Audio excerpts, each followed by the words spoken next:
Magandang umaga mga ka-happy hour. Narito ang mga balita para sa MBC TV Network News Update 10 AM edition. Kapasidad ng LGUs sa DRRM at climate change palalakasin pa.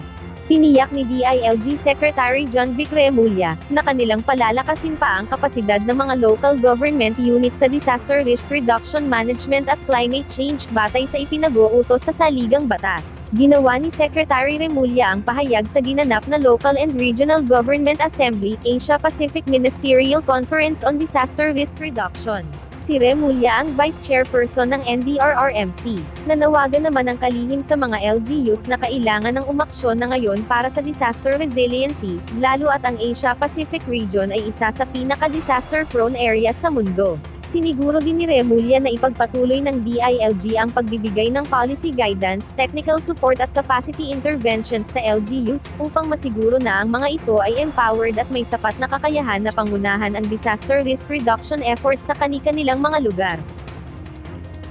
Samantala, PBBM, nanawagan ng mas maraming investment and financing sa climate change mitigation at disaster risk reduction.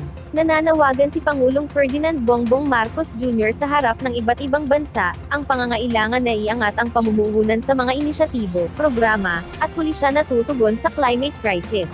Sa pagbubukas ng Asia Pacific Ministerial Conference on Disaster Risk Reduction sa PICC ngayong umaga, binigyang diin ng Pangulo ang pangangailangan ng pagkakaroon ng sapat na pondo para sa pagpapatuloy ng disaster risk reduction ng buong mundo. Ayon sa Presidente, sa ganitong paraan aniya mas mabibigyan ng access ang developing countries, lalo na iyong mga pinakamaliliit na bansa na palakasin ang kanilang kakayahan na sumabay, at tumugon sa epekto ng nagbabagong panahon. Umaasa ang Pangulo na sa pamamagitan ng pondong ito, masusuportahan ang mga bansa na pinaka-vulnerable o pinaka-apektado ng climate change.